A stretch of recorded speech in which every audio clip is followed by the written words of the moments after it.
Good evening, everyone, and welcome to Chapmanville, West Virginia, here tonight for homecoming for the Tigers as they get set to take on the Man Hillbillies here this evening. Chris Kidd with you, alongside me, Dwayne Williams, J.J. Pruitt, our engineer, and Chapmanville comes in here undefeated, Dwayne, at 5-0, Man at 2-4. A big hill to climb here tonight for the Hillbillies, a lot of people expect.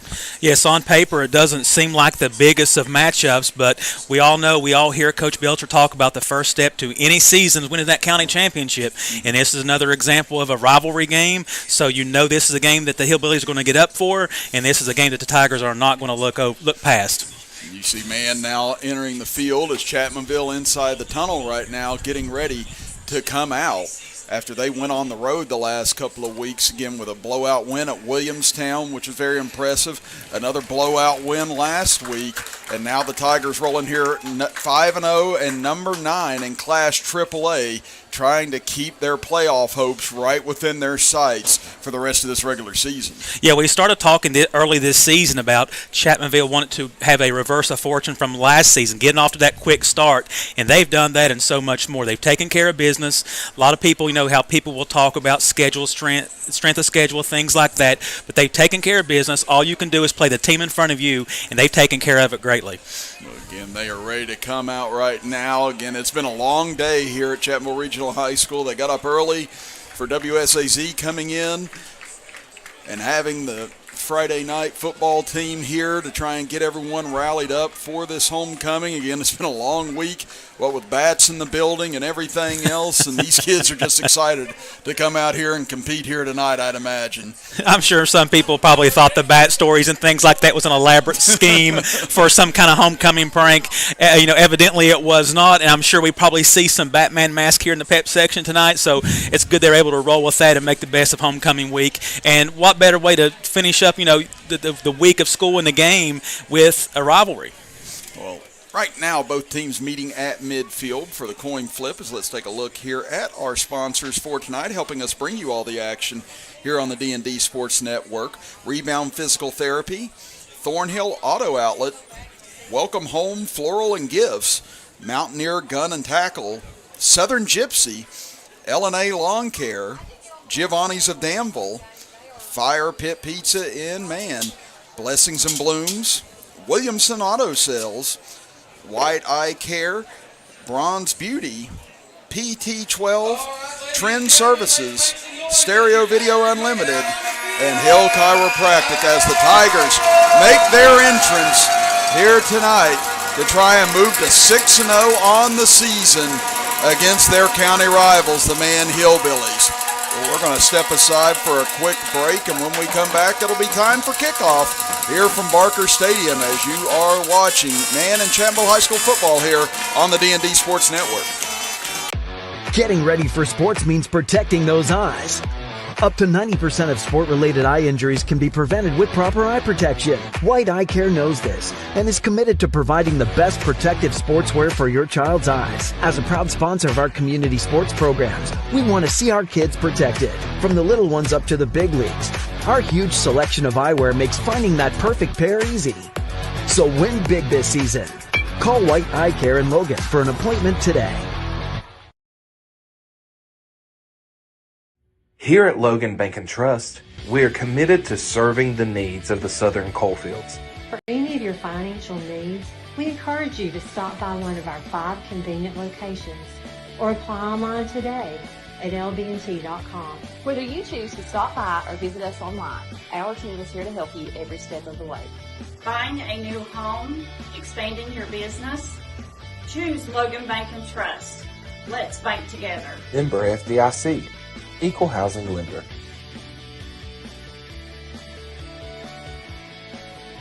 I'm Devin Maynard, I'm number 11. I'm Keziah Joppa, number 3. My name is Dakota Dalton, number 15. I am Rob Bull, number 70. I'm Bryson Eli, number 28. I'm Bam Coleman, number 20. My name is Preston Kovac, number 22. I am Lucas Lambert, number 10. My name is Cameron Sloan, number 1. I'm Bones Lafferty, number 28. You can catch me every Friday night on D&D Sports.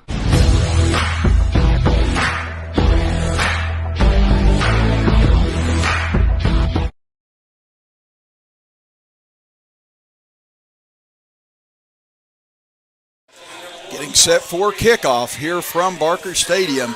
Chris Kidd, Dwayne Williams here with J.J. Pruitt, our engineer, as Man will receive the kickoff first.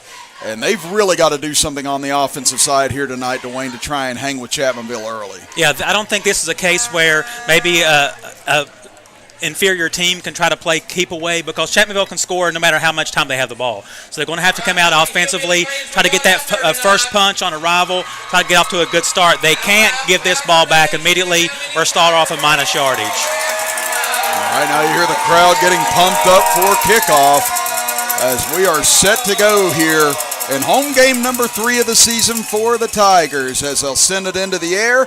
End over end kick will come down at about the 6-yard line, taken there by the Hillbillies.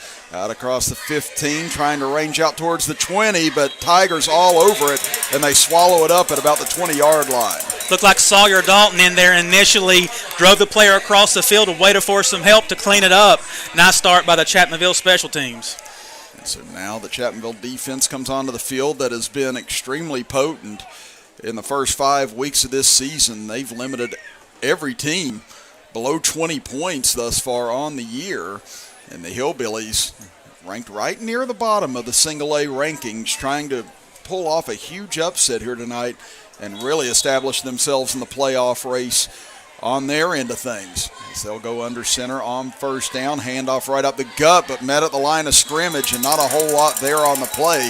No gain, it looks like. And that's just an example of what teams have been seeing all year long from Coach Bender and his defense. You got to give them major props, because with the exception of a few late touchdowns, they could have had a really big string of shutouts. They're just making everything very difficult, not only scoring, just by stringing first downs together. Aaron Vanover, the quarterback, the junior for this Hillbilly ball club. As Josh Spriggs, one of the main featured backs in at fullback. Here on 2nd and 10, they'll give it off to the deep back instead, coming near side, and not a whole lot there again, as Caleb Mullins picked up maybe a yard or two, and it's going to be 3rd and long now for Man. Great job by Jeremy Collins coming up there and setting that edge, forcing him back inside to his help. Just another example of the fundamentally sound defense that the Tigers have this year. Now this Man club under Harvey Arms traditionally has not been a big passing ball club in the past. Again, they will put the ball in the air whenever they have to, but normally they do like to run out of that power I, different running formations, and now with 3rd and long, their hand might be forced right here. As Vanover will split out 3 receivers. Looking, has time, now running out of time as he comes near side, throws it deep downfield and incomplete as it goes towards the Chapmanville sidelines as he tried to find Gavin Bartram. And instead it'll be a 3 and out for the Hillbillies. Great job there by the offensive line for the Hillbillies to give him some time. But on the flip side, you had great coverage there in the second level and in the secondary by the Tigers. So exactly what the Tigers wanted, a quick 3 and out. They're going to get positive side on field position. And as we've been saying all year, this is the guy you don't want to kick to sitting back here at midfield. And it's a guy they're very familiar with, as Trey Ward, a member of the Man Hillbillies last 3 years, standing back deep, and Man doesn't need any film to watch. They know what Trey Ward can do, and they'll just send it away from him, not give him a chance for a return, as it'll die at the 46-yard line. Yeah, this just adds another layer to this historic rivalry here. In today's age of high school football, high school sports, you have teams that transfer, and this is an issue where you're playing your former team. So that's a little bit more motivation, as if he needs anything else to do what he's done this year. So I wouldn't be surprised to see just a quick shot here with him to set the tone. Maybe a little storyline play, as I like to call them. So let's see what they do starting off. I believe Ward scored in every game so far this year. He had 2 touchdowns last week. So give it off to Kovac. Here he comes near his side, and he'll barrel his way down for a couple of yards. Good gang tackling by the Hillbillies. And the Hillbillies are going to be aware of Kovac no matter where he's at on this field. And right there was an example of one guy hits him high, one guy hits him low. That's about the only way you're going to get this man down. Yeah, we've talked about it in previous weeks. Trying to tackle him high, good luck as far as that goes, but getting him a little bit lower can at least stem the tide for a moment. As a high snap, they'll give it off to Collins. Deep, big hole for him inside the 35, breaks out of a tackle, sidesteps to the outside, and Collins on the go, and he's into the end zone. 2 plays Touchdown, Chapmanville. And there's that Tiger offense we talked about. It doesn't matter how long you keep the ball away from them. They don't need a long time to score.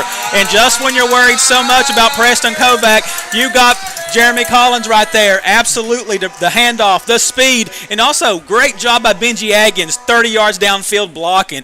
Also, Aggins on the outside, you have to have blocking that way to have a touchdown like that. And that happened in just 52 seconds as the Tigers took over and go right down and score. And we talked about that double-headed duo of Kovac and Collins, and it pays off right away here tonight as Farrell blasts through the extra point, and it's 7-0 Chapmanville. We'll be back after this as you're watching high school football action right here on the D&D Sports Network. Looking for a new healthcare provider? Come see us at Tug Valley Wellness Clinic. We take all patients from the ages 2 and up. Our staff has over 30 years of medical experience. We do everything from DOT physicals, wellness exams, adult and child, walk-in visits, and more. Call us today at 304-236-3601 or reach us Monday through Friday. If you got a big job to get done, don't just trust any flagging service. Call Diamond Flagging Service. Diamond Flagging Service keeps your community safe while also making sure it stays moving. Give Diamond Flagging Service a call today for their services. They also offer amazing job opportunities. Diamond Flagging Services, proud supporter of the Mountain Athletes.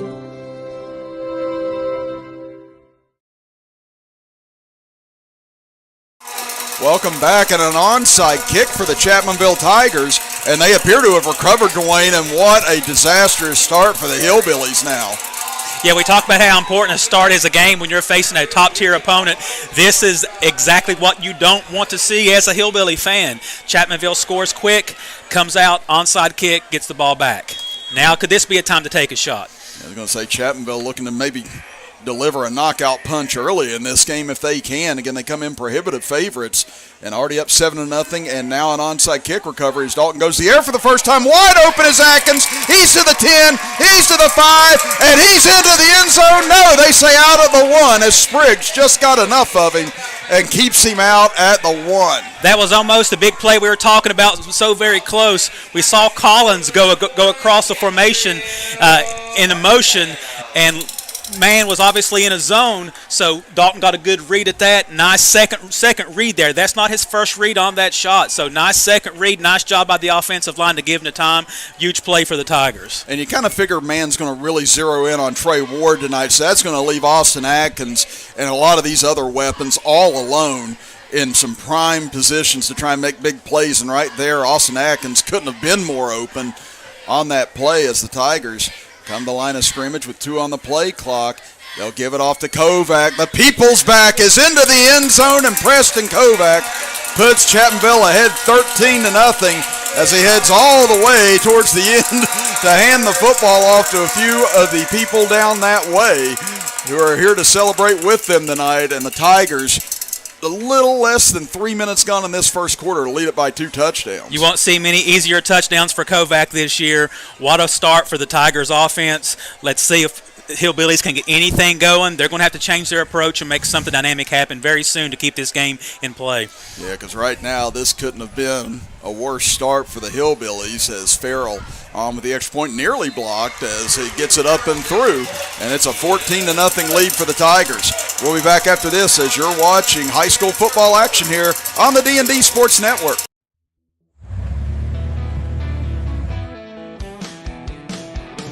Smokey Armstrong here from United Motorsports of Belfry. Looking for your next adventure? We've got the motorcycles, side-by-sides, and ATVs needed to take your riding to the next level. Whether you're hitting the track, enjoying the trails, exploring the open road, or seeking comfort and style, we've got you covered with trusted brands like Honda, Polaris, and Kawasaki. At United Motorsports, we're not just about selling power sports, we're passionate about helping you find the perfect ride. Our team will work with you to customize your vehicle, offer expert advice, and provide top-notch service. No matter where your adventure takes you, ready to get started? Call us at 606-237-7311 or visit www.unitedmotorsportsbelfry.com or stop by today. Your next 14-0. Chapmanville leads as they're set to kick off. This time they'll send it deep. This one will get over the head of Spriggs and all the way into the end zone for a touchback. And Dwayne, this is about as good as you could start for Chapmanville. 4 plays from scrimmage, 2 touchdowns, and the Hillbillies have nothing but a 3 and out to show. I'm not sure how much Coach Belcher scripts plays, but if he could have scripted the start of a game perfectly, this is what he would bring up, especially going against a team who traditionally runs the ball. They don't have a scary, quote-unquote, scary offense, so what better way to get them out of their comfort zone just to jump on them. I love the aggressiveness of the onside kick early. I love that call, and let's see if Man can at least have a couple of first downs strung together here against the Tigers defense. That's a good point, trying to get Man out of their comfort zone. As we like to say, they like to run the ball, chew up clock, and that's what they try and do here on first down. They get a little bit of progress out towards the 22, maybe the 23, as Mullins disappeared into a pile and picks up a few yards. Yeah, looked like Jackson Topping and company made the stop there. You're going to have to find other areas. You're not going to be able to hand this ball off just up the gut on this Tigers defense. They've proved it all season, so it's going to have to be some misdirection, some counters, anything to get some respect from this defense so they can't just pin their ears back and come after you. Now it'll be second down. They'll call it 8. From just inside the 23-yard line is Vanover in the shotgun. He'll give it off to Spriggs coming near side. He meets Collins in the hole and gets a push across the 25, close to the 26. So it'll be third down about 4 now for Man. That's the second time already we've seen Collins come up, set the edge on the corner, and then make a play inside. Textbook tackle there for Collins. So now it's going to be third down and 4 here for the Hillbillies. Again, we're not quite 4 minutes deep into the first quarter. Already a 14-0 lead for Chapmanville. Logan already up 14-0 on Scott up on Middleburg Island, as it's their homecoming as well. So we'll try and keep abreast of that along with other scores. The evening moves along. Vanover will come out in the shotgun. Mullins is the deep back. They fake it to Spriggs. Option play, pitches it out to Mullins, and it's not going to get there as Ward, along with a few others, look like Wesley Watson there on the stop. Going to make it fourth down and about 1 now. So do you gamble already if you're Man? Actually, it's going to be 4th and 2.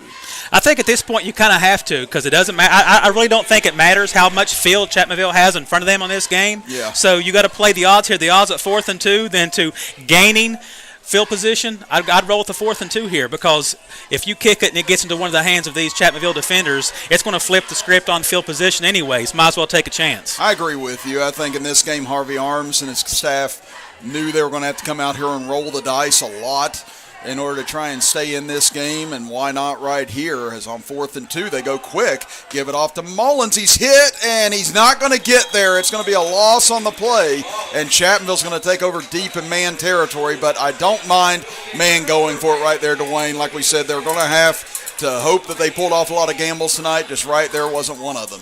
Yeah, nice play by Evan Witt and company there. They have to take that chance. Personally, I like to see a little bit of play action, because Chapmanville have 7 or 8 guys in the box. They're taking that run away. At some point, Man's going to have to pass, because they are daring them to at this point. Now Chapmanville opens up once again, deep in Man territory. Again, they got the punt at the 46 and went in and scored on 2 plays. Ended up getting the onside kick deep in Man territory, scored in 2 plays, and now they get it at the 27. Under pressure, tried to set up a screen, and good job by Man as they got a ball tipped at the line of scrimmage to bring up a 2nd down and 10. You know, that tip's big there, because they look to have that screen set up a bit there, and no matter if you don't have it set up perfectly, the Chapmanville playmakers out in space is dangerous for any defense, so that's a heads-up play there. And like you said, you get the ball to any of these guys out in open space, it's hard to bring them down, whether just too big or too fast or too agile. So give it off to Kovac here. He comes big hole off the right side, inside the 10, cuts back, and the People's running back into the end zone again, his 2nd of the night. Like I said, Chris, it doesn't matter the length of field for this Chapmanville offense. Preston Kovac right there. But you got to give credit to this offensive line. Nobody touched him coming through the line. And as a man that size with his speed gets ahead of steam, so big shout out there to Aggins, Robinette, Browning, Levi Robinson, Jackson Topping. That offensive line just keeps paving the way for this Tigers offense. Yeah, they've been one of the best offensive lines in AAA this year. And now they go for the The drop kick. Drop kick by Doug Flutie from a couple decades ago, but that one misses off to the right. Hey, that is so I don't think people realize how impressive that is just to try that. But Chapmanville still holds a 20-0 lead as we hit 6:53 to go in the first. Back after this as you're watching high school football on the D&D Sports Network. I'm Devin Maynard. I'm number 11. I'm Keziah Dropper, number 3. My name is Dakota Dalton, number 15. I am Rob Bull, number 70. I'm Bryson Eli, number 28. I'm Bam Coleman, number 20. My name is Preston Kovac, number 22. I'm Lucas Lambert, number 10. My name's Cameron Sloan, number 1. I'm Bones Lafferty, number 28. You can catch me every Friday night on D&D Sports. If you're looking for a friendly and fun atmosphere to enjoy your daily cuisine, come to Cheech's Pizza in Lenore, West Virginia. Cheech's Pizza has world-renowned cheese sticks, delicious pizza, and the best subs in the pizza and pasta game. Don't forget to take advantage of our milkshake shop located inside. Bring your family down to meet ours. We are the place that treats you like family from the second you pull in the parking lot. We look forward to seeing you here at Cheech's Pizza.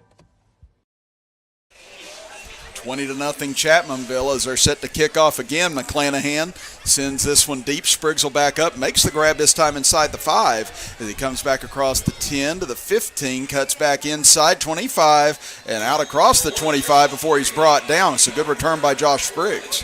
Nice tackle there by Keegan Craddock. You see a lot of these athletes, these younger athletes, showing up on the special teams by the Tigers. We talked all season about how great the Tigers' special teams is, whether it's kickoff return, punt return, but their kicking game is so advanced, they decided to drive a drop kick in the middle of a game. It was me and you were thinking the same thing whenever we saw it was the old Doug Flutie play that exactly. Belichick and the Patriots let him run quite a few years ago. And since James Barker is such a great aficionado and respectable fan of Bill Belichick, I'm not surprised that he would go with that at that point. He just playing homage. They give it off to Spriggs coming near side, and he takes a big hit out across the 30. Picks up about 2, close to 3 yards on that carry. So it'll be second down and call it a short 8 or long 7. Josh Porter with the big bear club out there. Bear claw grabbed him by the jersey and holding on and slinging him down, just following up on his solid defensive season. He had 7 tackles and a sack last week at Tulsa. Now man again trying to find answers. And again, the Hillbillies had the ball to start the game, and Chapmanville's still been able to get it 3 times in the first 6 minutes of this quarter and score each time, all without a turnover except on downs. So give it off to Mullins, trying to get to the outside, and running east and west is going to be difficult against this Chapmanville defense, and Mullins does be able to fall forward almost back to the line of scrimmage. You know, he didn't get the tackle on that play, but Amari Daniels made a great play of stretching that along, running parallel east to west, waiting for his help, staying in his zone. Just another example of the defense being very well coached. And that is one of those areas where if you're new to football, you're just attacking the ball immediately. But like you said, if you get out of your lane, then that allows him to maybe find a crease, doesn't allow the rest of the defense to catch up in time. So that's good complementary football by Amari right there. So now it's going to be 3rd down and 10 for the Hillbillies. They'll give it off in the backfield, once again swallowed up as Chapmanville drops that for a huge loss on the play as Keegan Craddock got the stop as Noah Frazier tried to break it out wide, and it's going to be 4th and forever. I just called his name out on special teams, and here he is making a big stop on 3rd down for another loss there for the Man Hillbilly offense, but great play by Craddock there.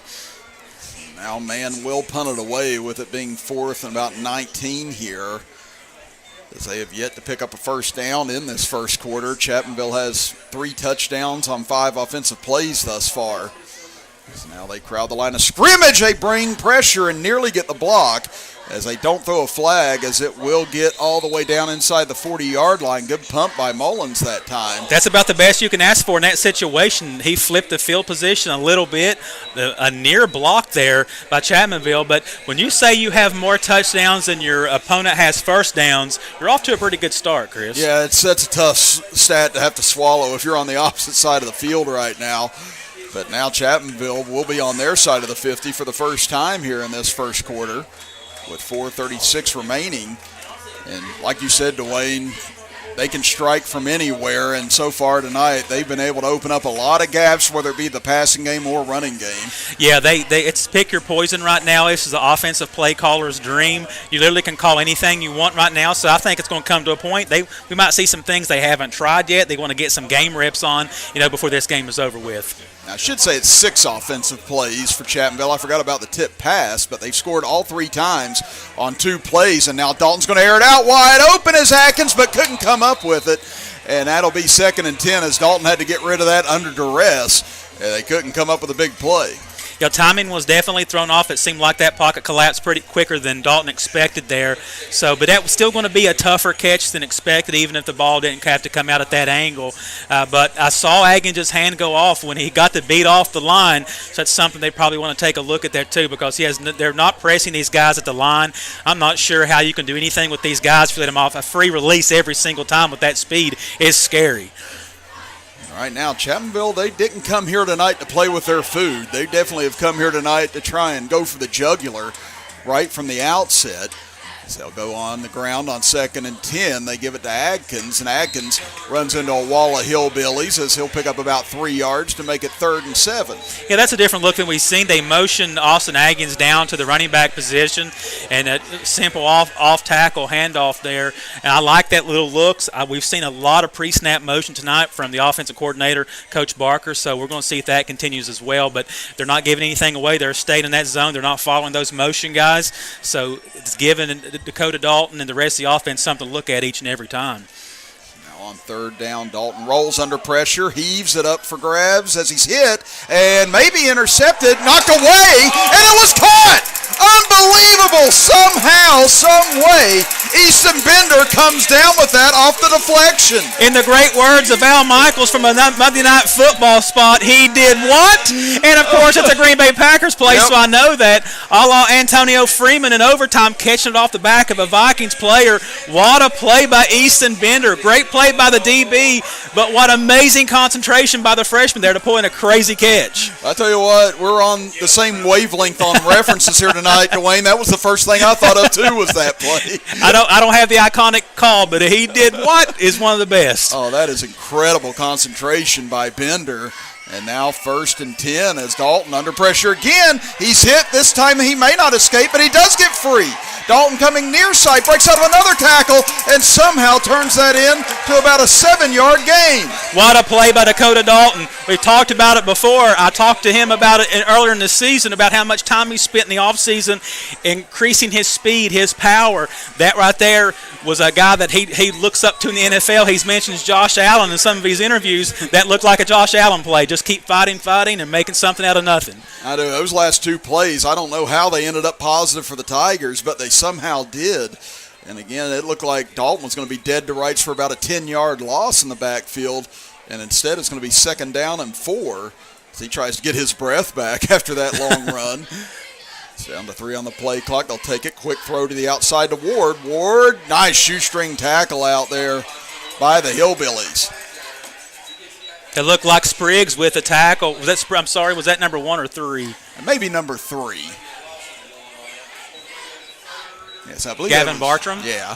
What a play out there by Bartram. Sorry about the missed call there, but a very quick throw out to Ward to get him in space.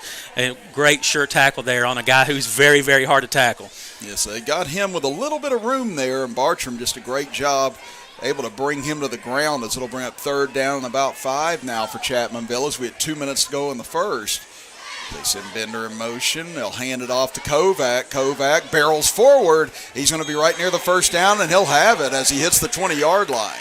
Right there shows you another side of Kovac with a little bit of patience. Mm-hmm. He's just not just a battling ram that's going to go through there Scatabo style, just head first, hard as he can. He kind of let that play develop, showed some nimble feet, and got the 1st down for the Tigers. I was going to say, Scatabo scares me on every one of his rushes. I'm like, he treats it like it's the last time he's ever going to see the football. Oh, his career might not be the longest, but it's going to be one of the funnest. Oh, it's unreal to watch that guy run with the football. So now it'll be 1st and 10 at the 20-yard line. Chapmanville threatening for the 4th time this quarter. As Dalton will send Atkins in motion to the high side. They fake the handoff, lob it up for Atkins, but too tall for him. and incomplete. And those two have had their difficulties this year hooking up. Again, they've been able to do it several times, but they definitely left some meat on the bone between those two this year. They absolutely have, and you see the frustration with the quarterback there, Dalton, hitting his head a little bit, and it's been high a little bit. I think you just get excited, that adrenaline's pumping, because that's the matchup you want. Oh, yeah. A little quick play action, little dump, almost like the little jump pass almost that Tebow made famous. But when you have that weapon in the middle, I'm sure you get excited. And every time they've been off on that play, it's been too high. Yeah. That's the thing. You got a big target there with Benji.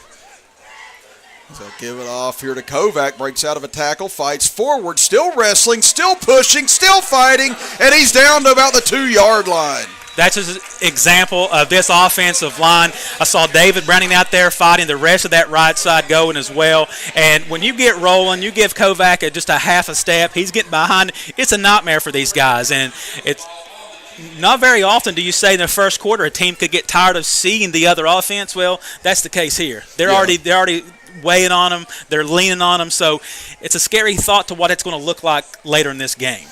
Because right now we're under a minute to go in this first quarter, and Chapmanville looking to make it 4 for 4 on scoring drives. We're going to get a timeout by Chapmanville with 52.7 to go in the quarter. We'll be back after this 30-second break as you're watching high school football action here on the D&D Sports Network.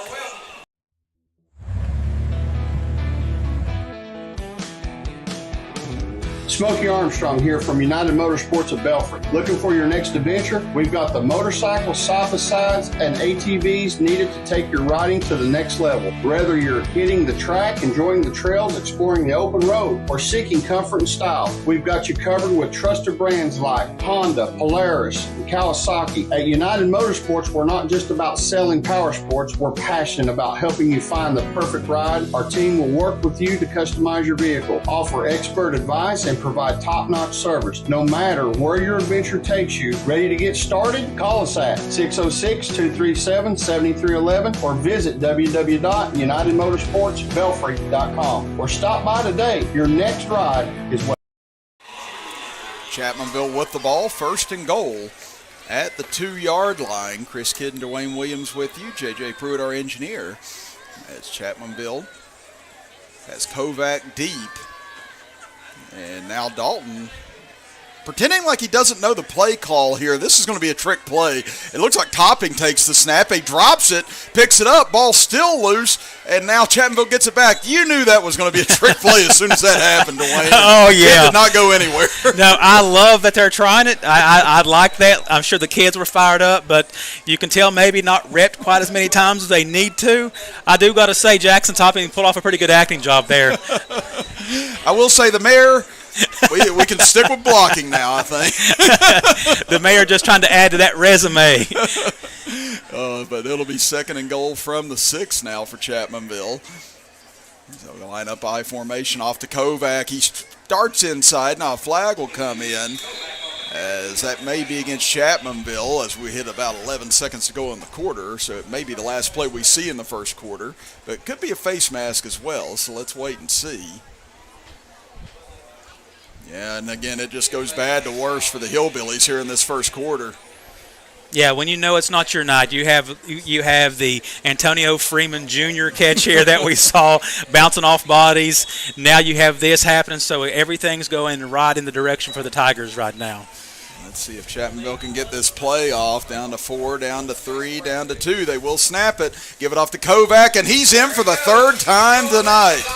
The People's running back has had a dominant first 12 minutes, as have the Tigers, and they lead it 26-0. The People's running back has been so successful in the end zone, he's probably got more yards after the end zone handing the ball to the fans back here than he does on the field. So Chapmanville continues this dominant first quarter. And now they'll attempt the extra point. Again, they tried the drop kick last time. Looks like they'll go back to their traditional formation here, as Farrell, 2 of 2 thus far. Snaps back, good hold. Farrell's kick is up, and it is through in a 27-point first quarter for the Tigers. They lead it in a dominating fashion as we head to quarter number 2. We'll be back after this as you're watching high school football here on the D&D Sports Network. Call Restoration One, West Virginia's go-to cleanup crew. Don't let fire, wind, water damage, ruin your property. Restoration One can get you back to 100% in the quickest time possible. Our staff here at Restoration One is fast, friendly, and reliable. We got experts that use the latest in technology to remove mold and damages left behind by Mother Nature. Don't just trust anyone. Trust Restoration One.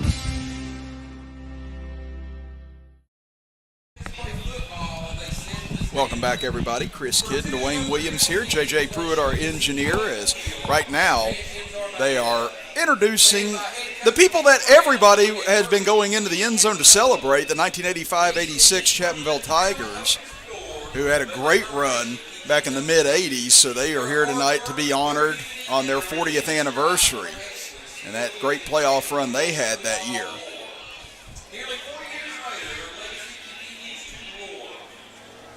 Great gesture by Kovac, giving those touchdowns out there to those guys.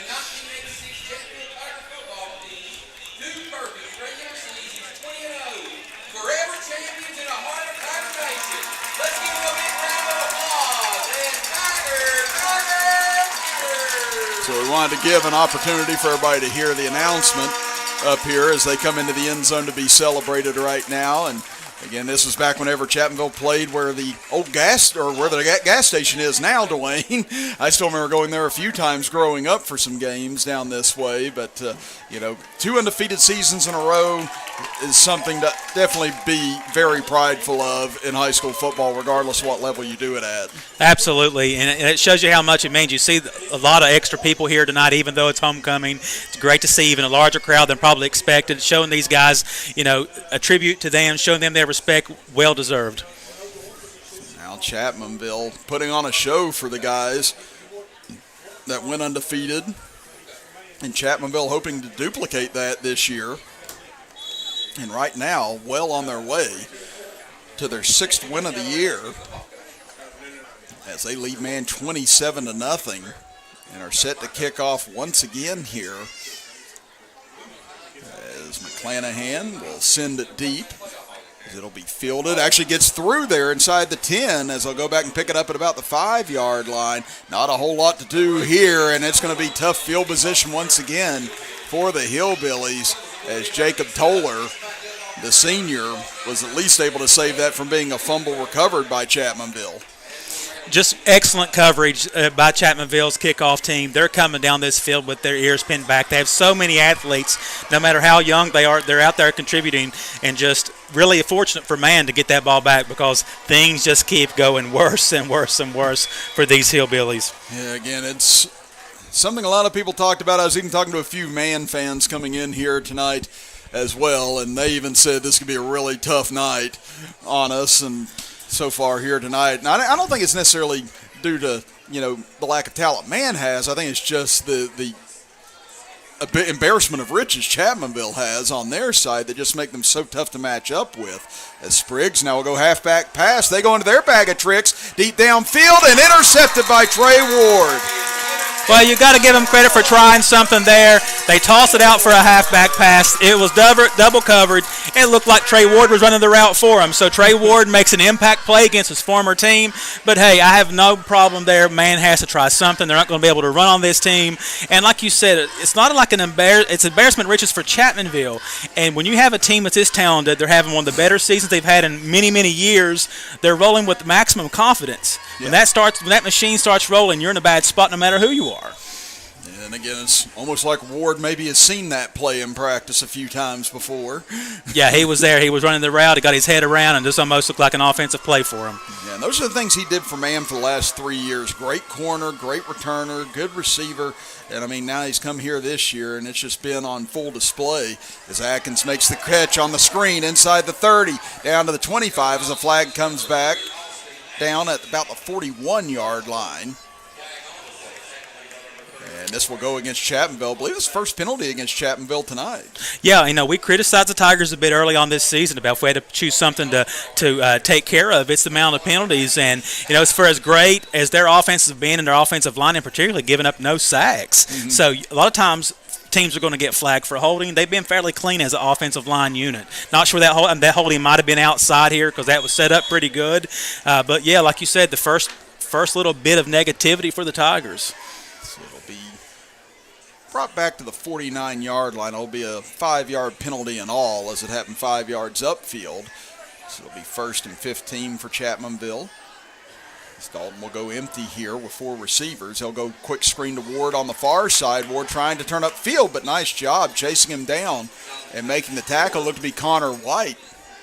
Nice play there. Nice discipline play there by White to keep that at a minimal gain. Anytime, I'm sure they kind of have to catch their breath for a moment when you see Ward on the outside with the ball. But it's a good disciplined defensive play there by Man. And again, for the defensive end, White, to be able to chase down the fastest man in the state, Trey Ward, that's a heck of an effort by White to be able to do that, as Kovac's going to have to come off for an equipment issue, it looks like.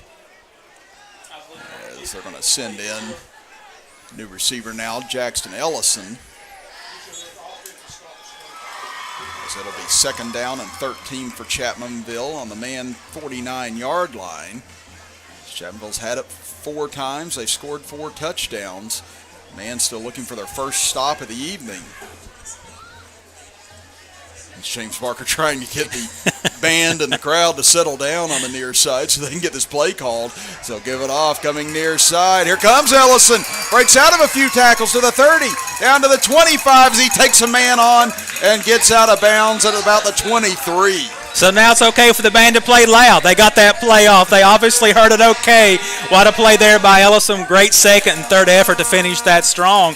You know, Coach Barker, he's got these fans fired up. If you'd asked me what the odds to see a drop kick, an onside kick, and Jackson Topping taking a snap, what were the odds on that? I would say you can't book that. That's too big. Yeah, I was going to say, we've seen both sides really try and go to the bag of tricks here so far tonight. Haven't seen a whole lot of success with it, but minus the onside kick, but it has been entertaining to see some different things thrown out here tonight.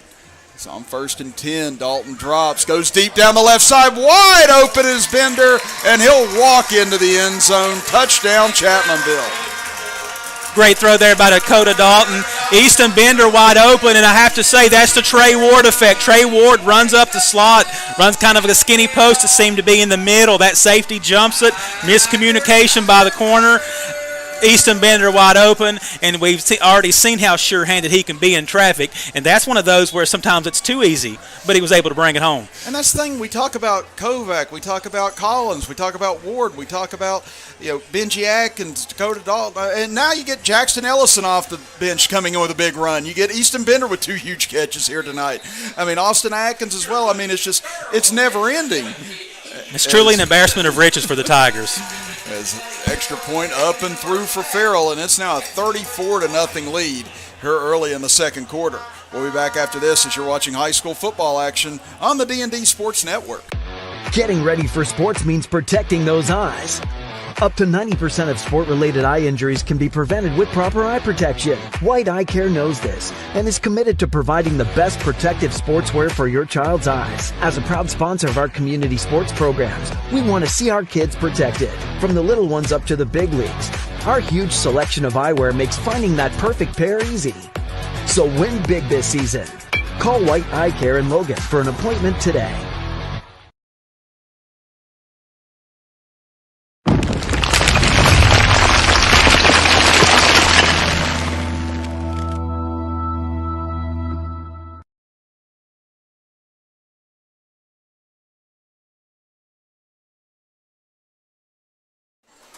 Chapmanville now 5 for 5 on their offensive possessions tonight. They lead at 34-0 over the Hillbillies. Chris Kidd and Dwayne Williams here with J.J. Pruitt, our engineer, as this one will be a little squibber picked up by the Hillbillies. And, big hit laid on at about the 36-yard line.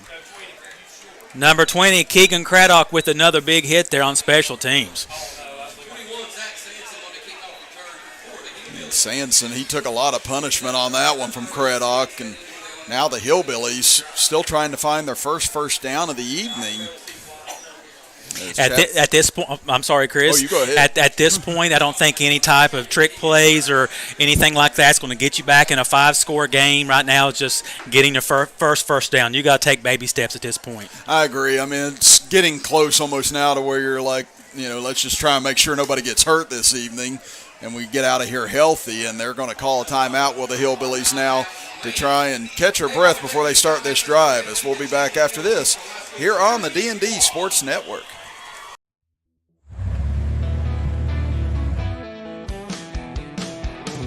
Smokey Armstrong here from United Motorsports of Belfry. Looking for your next adventure? We've got the motorcycles, side-by-sides, and ATVs needed to take your riding to the next level. Whether you're hitting the track, enjoying the trails, exploring the open road, or seeking comfort and style, we've got you covered with trusted brands like Honda, Polaris, and Kawasaki. At United Motorsports, we're not just about selling power sports, we're passionate about helping you find the perfect ride. Our team will work with you to customize your vehicle, offer expert advice, and provide top-notch service. No matter where your adventure takes you, ready to get started? Call us at 606-237-7311 or visit www.unitedmotorsportsbelfry.com or stop by today.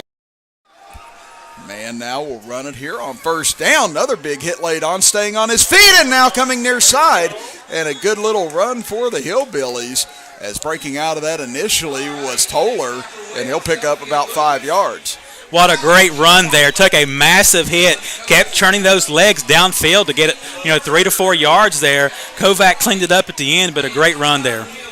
Yeah, Kovac laid a third big hit on Toller right at the end of it, and it'll be a gain of 4 officially. So it's going to be 2nd down and 6. Man, that was a lot of pinballing and a lot of punishment for 4 yards. Absolutely. So nothing coming easy tonight for the Hillbillies. They come to the line of scrimmage. Man looking at pressure here as Vanover will roll out. Still has time, gets rid of it, completes it, and that could be the first down of the game as he finds Guile Perez on the outside. What a play there. A lot of things happening there. You have a perfectly timed blitz by Kovac. You have Benji Aggins almost making the hit at the end, and still a very accurate throw to pick up their first down. Let's see if they can get something going momentum, bring some little bit of respect to the scoreboard. And doesn't it? Shows how precise Man's had to be tonight just to be able to get that first down. Again, Chapmanville right there with the initial hits on both plays, but the Hillbillies able to execute.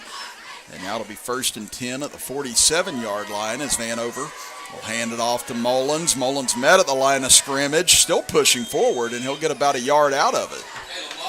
Like you said in the previous play, a lot of punishment in a short distance area. So Man is still fighting hard, but that Chapmanville defense, we've talked all season how they enjoy seeing that goose egg up there on their opponent's scoreboard. So that's what they're playing for at this point. But it's good to see Man just plowing away at this point. Well, that's what we talked about in the first couple of games of the year, Dwayne, is that, Chapmanville's offense gets a lot of the headlines, but the defense has just been lights out on the other side. And obviously you're always going to notice the offense a little bit more than the defense whenever they're putting up points like the Tigers have. But this defense has been extraordinarily stout thus far, as they'll give it off to Spriggs coming near side, able to turn the corner, but then he's hit once he gets there by Adkins, and he's going to be brought down by both Adkins at about the 49.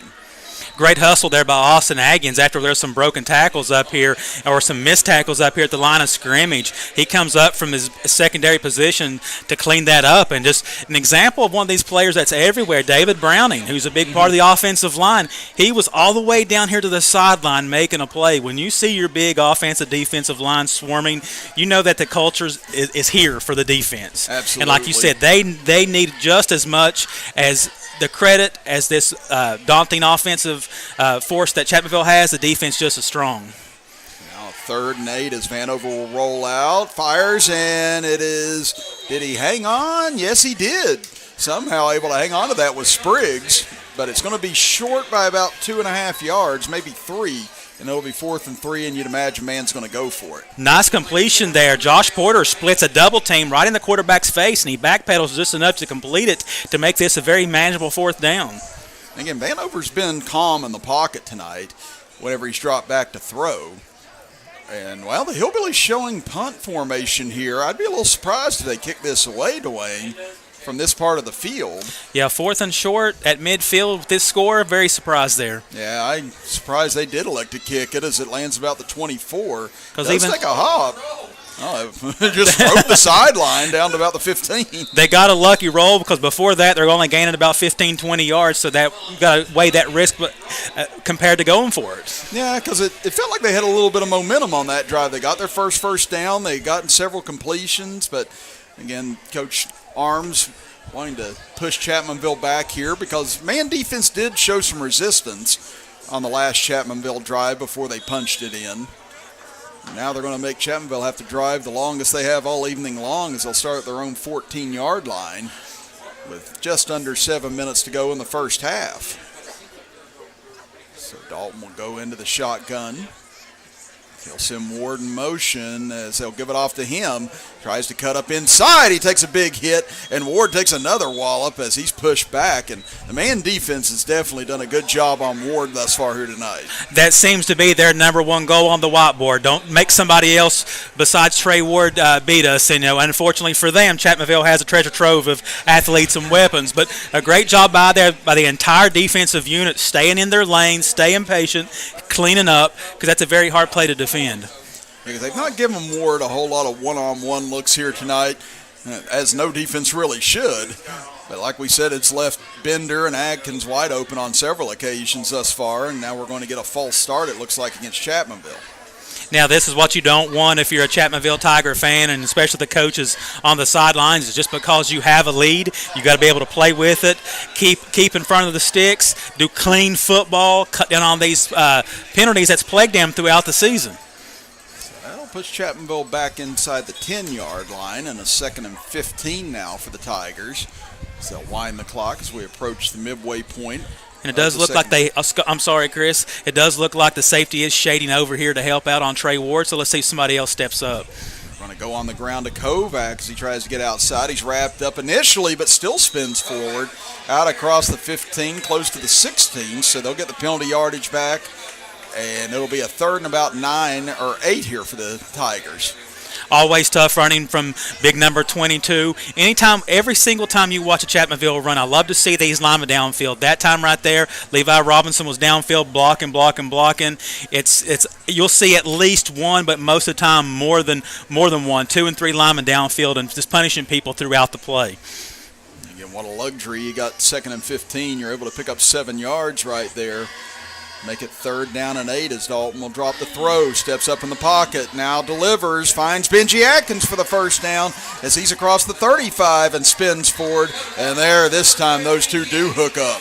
There's that duo we spoke about, and we had the perfect view of that play. What a play by Dakota Dalton, showing some patience. He was looking deep to Trey Ward. That safety slid over, so he still had to make a very tough throw there because he had a defender in front of Benji and one behind him, so a very nice placed ball there by Dakota Dalton. Yeah, and a good route by Benji as well, and like you said, good find by Dakota to keep the drive moving as we go under 5 minutes to go in the first half. It'll be 1st and 10 at the 39-yard line. As Dalton will operate out of the shotgun. He'll give it off to Kovac. Steps into the line and now gets free across midfield. Stiff arms a man. Fights off another. Still fighting the entire man defense as he gets down inside the 35-yard line.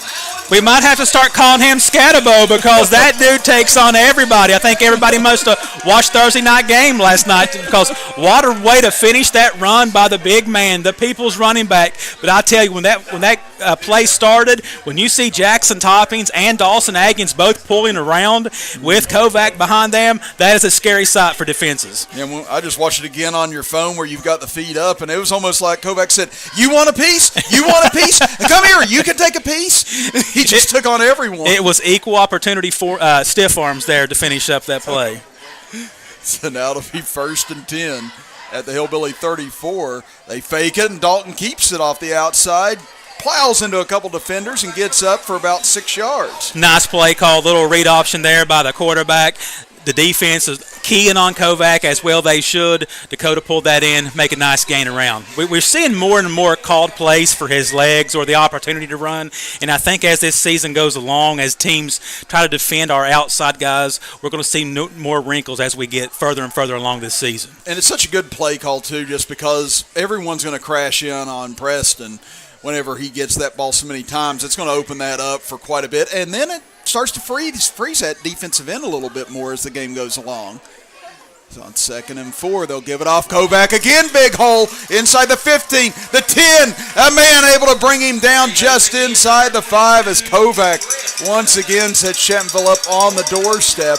As a heroic tackle there by Noah Frazier to keep him out of the end zone for a 4th down. Heroic indeed, Chris, because when Kovac hits the secondary, these smaller DBs have to make a business decision. Yeah. They want to see what they want to do. They want to do what they're coached up, and they're going to make a business decision. So that's a locomotive coming downhill right at you. That's one of the best things Charles Barkley ever said. He's talking about, I forget, maybe Sean Kemp or someone coming in dunk on him. He said, I had to make a business decision. Am I going to get dunked on or am I going to get out of the way? Well, Frazier did a great job keeping him out for the time being, and now we get whistles and flags. And looks like man's going to be called for offsides here. So that's going to move Chapmanville down to the 1-yard line. And you got to figure Chapmanville wants to try and get Trey Ward a touchdown at some point here in the half. Yeah, I was curious of that too, especially getting here close. We've seen him run out of the jet sweep a lot this season. I wouldn't be surprised to see a jet sweep actions to get him. They know this is a big game for him, or they just have any decision they want at this point here. But I'd like to see a jet sweep to Ward here.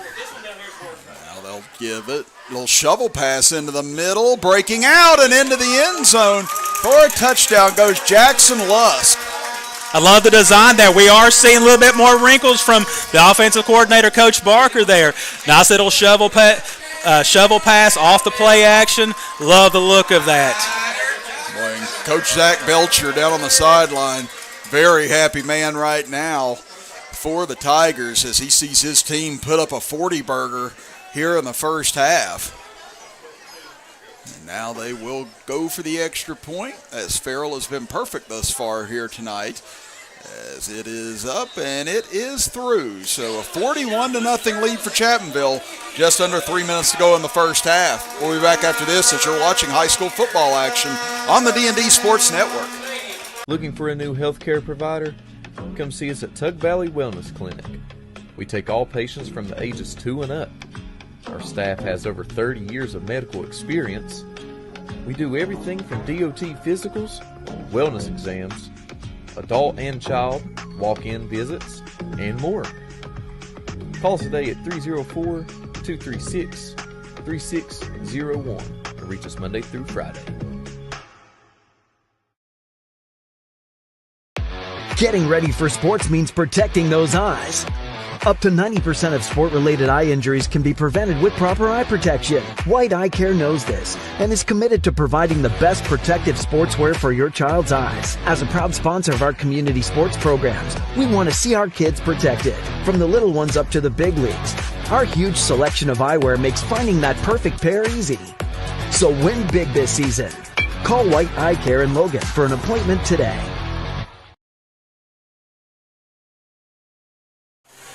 Tigers march at 86 yards for a touchdown.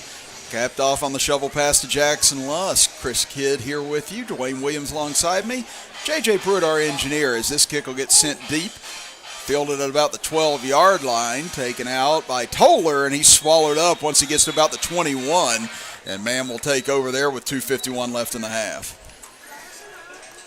We talked earlier about it didn't matter the length of field that was in front of this Chapmanville Tigers offense, and they've proved us right about that. That was a very long drive. We've seen a lot of short ones in that first quarter. They can score from anywhere on the field.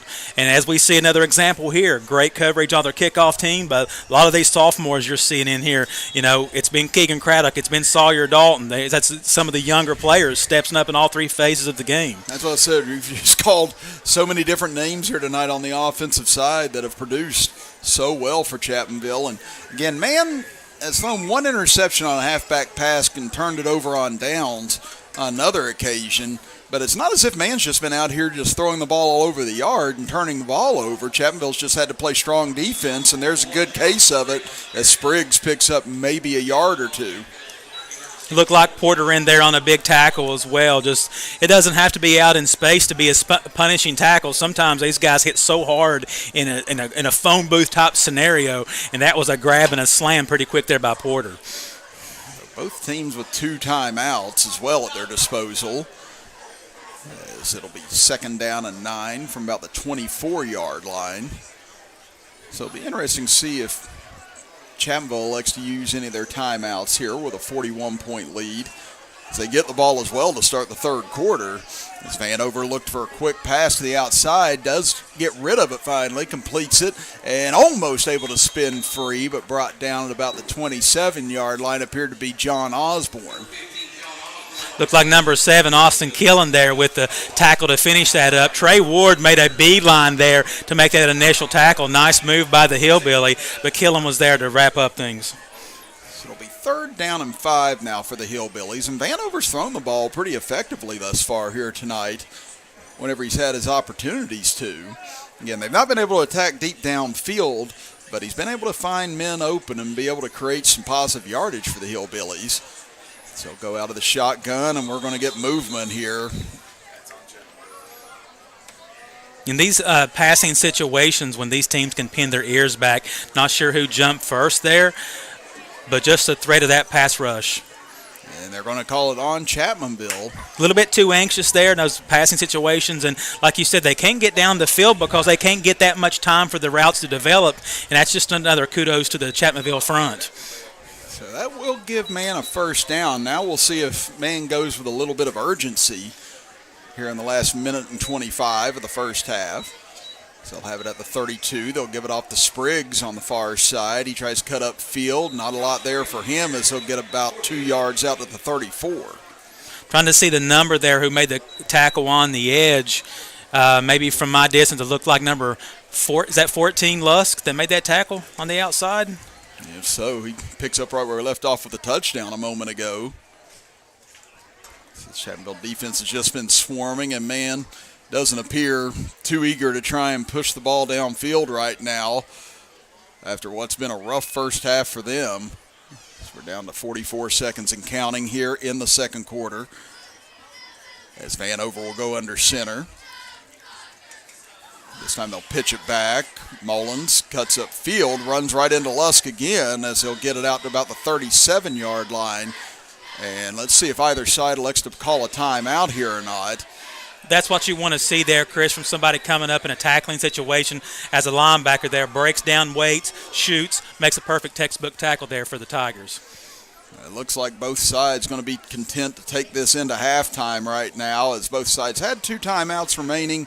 But, man, after seeing Chapmanville march down 6 times on 6 possessions, all for touchdowns, going to try and go into halftime and regroup as the Tigers will receive the second half kickoff when we come back. As time for homecoming 2025 for Chapmanville, as they've got kings and queens to crown down on the field. Dwayne and I have got a break to take, and when we come back, we'll talk about the first half as well as run through some scores around the state of West Virginia as you are watching high school football with us right here on the D&D Sports Network.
We are now going to turn the broadcast over to the Chapmanville PA announcer so you guys can join in on the halftime homecoming festivities for the CRHS homecoming. Up first, Sophia Lucas.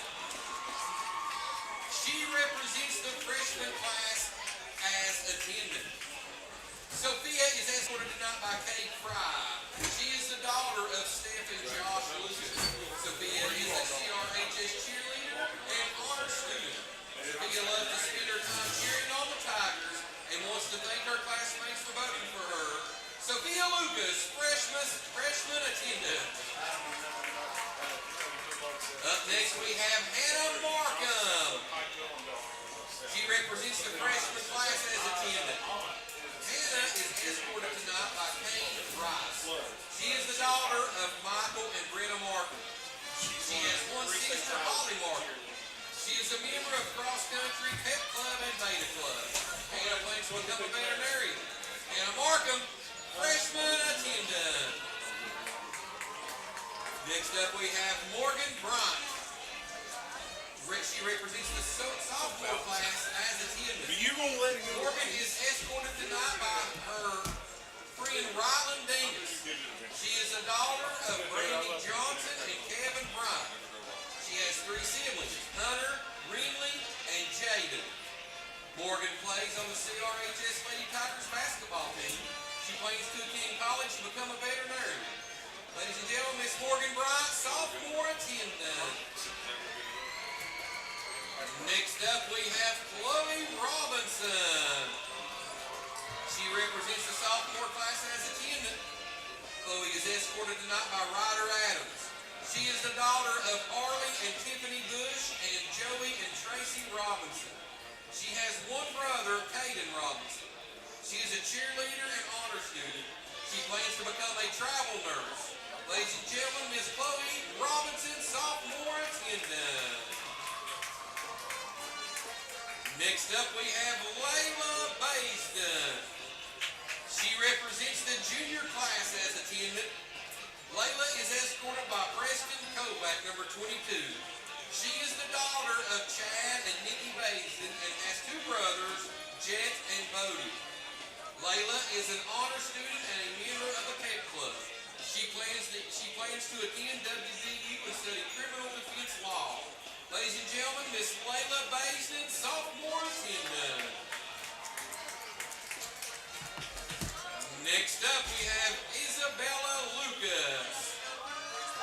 She represents the junior class as attendant. Isabella is escorted she is the daughter of Jamie and Adam Lucas. She is escorted tonight by her dad.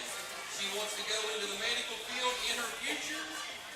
Ladies and gentlemen, Miss Isabella Lucas, junior attendant. She is also a member of the CRHS Pep Club. Up next, we have Ashton Alderman. She represents the senior class as an attendant. Ashton is escorted tonight by Jackson Topping, number 50. She is the daughter of Will and Julie Alderman and has two siblings, Georgia and Jackson Alderman. She is the president of the senior class, president of the Pep Club, an honor student, member of Beta Club, and a graduate of the Early College Academy. Ashton wants to attend college to become an RN and wants to thank her classmates for believing in her. Ladies and gentlemen, Miss Ashton Alderman, senior class attendant. Next up, we have Peyton Lusk, who represents the senior class as an attendant. Peyton is the daughter of Chad and Whitney Lusk. She has two siblings, Jackson Lusk and Harper Lusk. She is a member of the National Water Society, Beta Club, softball team, and an all-state softball player. Peyton plans to attend UC, where she will play softball and will be a nurse anesthesiologist. Peyton Lusk, senior attendant. Next up, we have Hunter Bryant. He represents the senior class as Mr. CRHS runner-up. He is escorted tonight by Allison Darnell. He is the son of Brandy Johnson and Kevin Bryant. He plans to attend school to become a lineman. Ladies and gentlemen, Mr. Hunter Bryant, Mr. CRHS runner-up. Next up, we have Levi Krause. He represents CRHS as Mr. CRHS 2024. He is escorted tonight by Georgia Alderman Levi Krause, Mr. CRHS 2024. And now, Mr. Waylon Lambert. He represents the senior class as the new Mr. CRHS. He is escorted by his brother, Boston Lambert. Waylon is the son of Charles Lambert. He has another sibling, Braylon. Waylon is so excited for his future and cannot wait to see what kind of success life brings for him. Ladies and gentlemen, Mr. CRHS Waylon Lambert. Next up, we have Lakeland Parks. She represents CRHS as the 2024 Miss CRHS. She is escorted tonight by Brock Carter. Ladies and gentlemen, Lakeland Park, 2024 Miss CRHS. And now, make some noise for Miss Carly Cook. She represents the senior class as the new Miss CRHS. Carly is escorted tonight by Braden Strange. She is the daughter of Brandy Smith and Gregory Cook. Carly is the sister of Caitlin Cook, Dalton Smith, and Dawson Smith. She is an honor student at CRHS and attends Ralph R. Willis for therapeutic services. She plans to go to college to become a NICU nurse. Ladies and gentlemen, make some noise for your 2025 Miss CRHS, Carly Cook.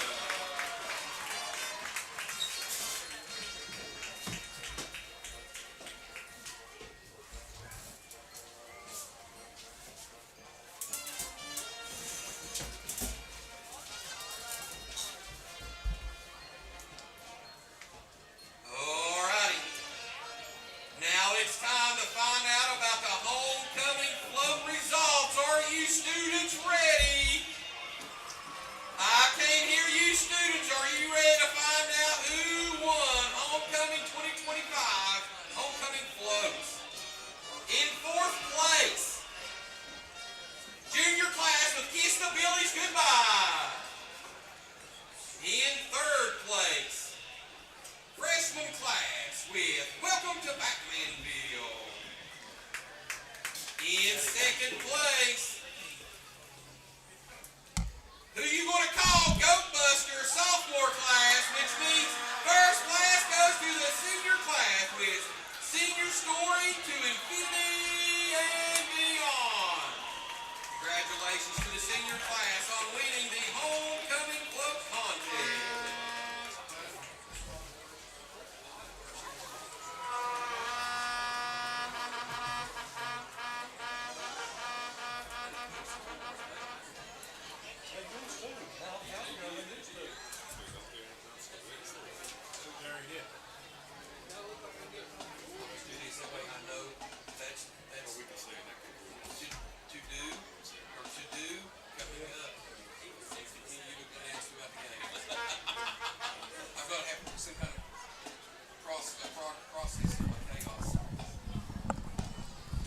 And now, let's bring on the Tiger Band. Welcome back, everybody. Chris Kidd and Dwayne Williams with you, with J.J. Pruitt, our engineer, as they just finished announcing the homecoming court.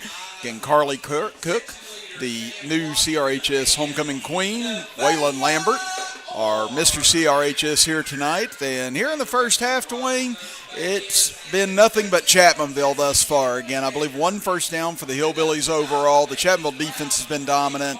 They forced a couple turnovers, but the offense as well dominant, going 6 for 6 on drives here tonight, all ending in touchdowns. Yeah, I think most would expect a dominant performance by the Tigers tonight, but I don't think anybody expected 6 drives and 6 touchdowns, and even throwing in some flair-type plays, some risky plays just to get some, it shows you how loose they are, but I think it was even more than what we expected coming in. Yeah, and so far here tonight, it's just been an onslaught from this offense. Again, Preston Kovac has 3 touchdowns thus far here in the first half. Dalton with a pair of throwing touchdowns as well has equaled up to a big 41-0 lead for Chapmanville here at the half. We'll step aside for a break, and we'll be back after this as you're watching high school football action right here on the D&D Sports Network.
back here on the D&D Sports Network. Chris Kidd and Dwayne Williams with you with J.J. Pruitt, our engineer.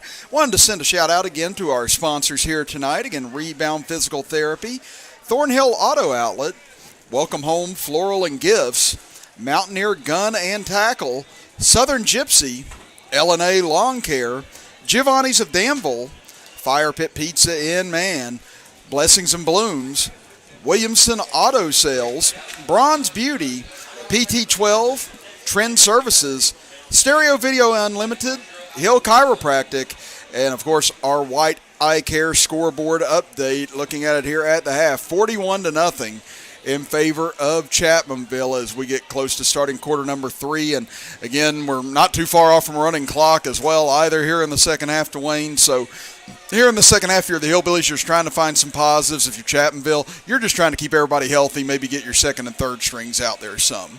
Yeah, Chris, you're spot on. That has to be what they're looking at here. And sometimes these games are hard to coach. It's a place where you want to be as a coach. You want to have this big lead. But sometimes managing, everybody's chemistry, managing everybody's body language, and keeping them safe, because football is one of those sports you can't let up or you will get hurt. So there's a fine line there of playing hard, using your substitutions. And on the other side, you just want to see the Hillbillies keep fighting.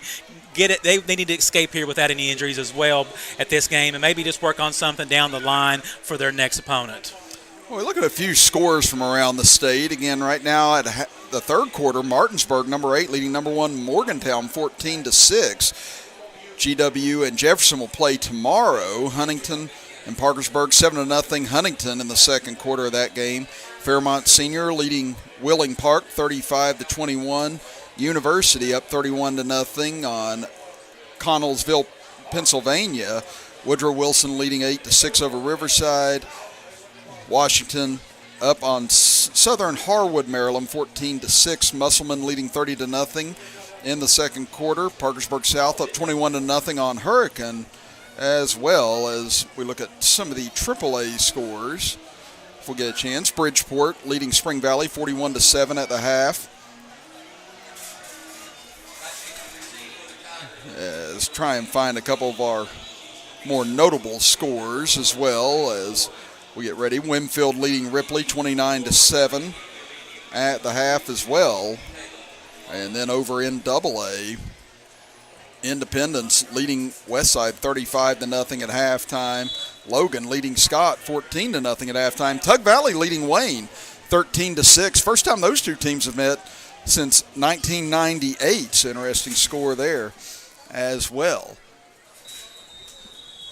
As this kick will go out of bounds, and Chapmanville will start out with good field position. As our third quarter being brought to you by Farrell and Hill here this evening on the D&D Sports Network.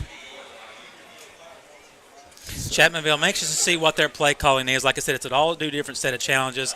I do expect that maybe just at least in these first couple drives in the third quarter, still play within themselves, still work on some things that I don't think they're going to call off the dogs anytime soon, because if they're out there, they're going to play to win, and that's respectable.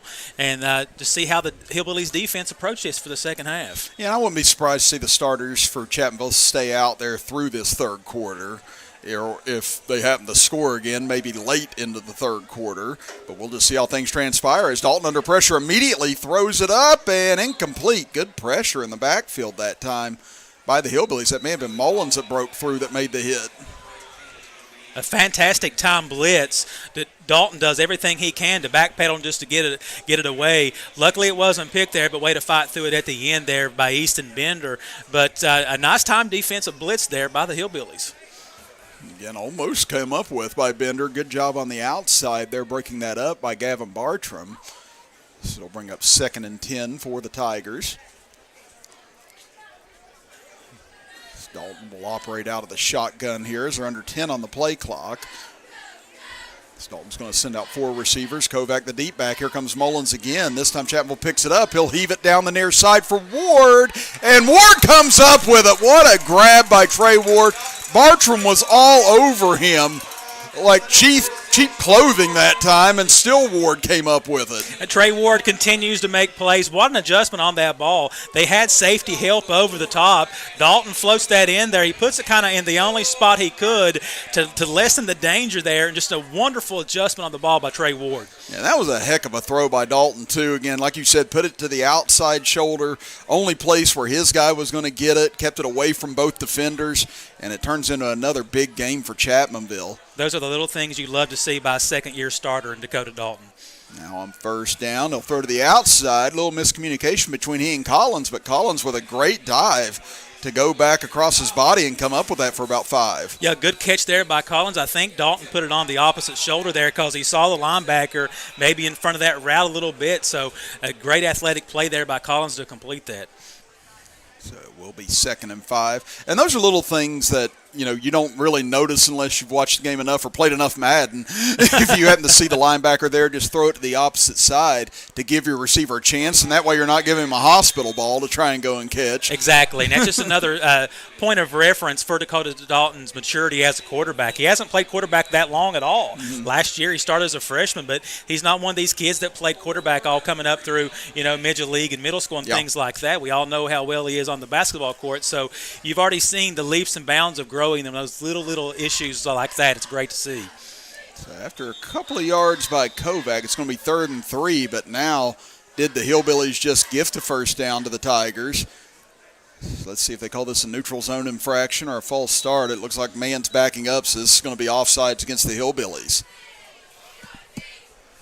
A little bit of anxious there. They want to get a jump. They're tired of getting run over top of. A little bit of anxiousness there, but it's always unfortunate when you give them a free first down off a penalty.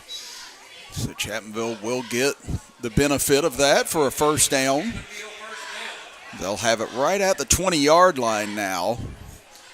Again, they've scored on all 6 of their possessions tonight. All 6 have been touchdowns. Looking to make it a lucky 7 for 7 now on this trip to start the 3rd quarter as Dalton drops, now steps up. He's got a lane, but he'll throw instead. Wide open in the end zone. Touchdown to Easton Bender, his 2nd of the night. Great awareness by Dakota Dalton. He's going through his progressions. He's keeping his eyes downfield. Trey Ward double-teamed over in the corner of the end zone with safety help. Easton Bender finds himself wide open again, and we see the dirty dancing, but this time Swayze throws up Easton Bender up this time. It's not Dakota Dalton, so Jackson Topping sharing the love there with the Swayze style. Dude, I love it. I love it so much. And now Chapmanville will go for the extra point. Now you're going to see the clock begin to wind as it is a plus 42-point lead in the second half. So we've essentially reached the mercy rule of high school football, and the extra point is up and through. And Chapmanville now leads at 48-0. We'll be back after this as you're watching high school football here on the D&D Sports Network. Getting ready for sports means protecting those eyes. Up to 90% of sport-related eye injuries can be prevented with proper eye protection. White Eye Care knows this and is committed to providing the best protective sportswear for your child's eyes. As a proud sponsor of our community sports programs, we want to see our kids protected, from the little ones up to the big leagues. Our huge selection of eyewear makes finding that perfect pair easy. So win big this season. Call White Eye Care in Logan for an appointment today. If you got a big job to get done, don't just trust any flagging service. Call Diamond Flagging Service. Diamond Flagging Service keeps your community safe while also making sure it stays moving. Give Diamond Flagging Service a call today for their services. They also offer amazing job opportunities.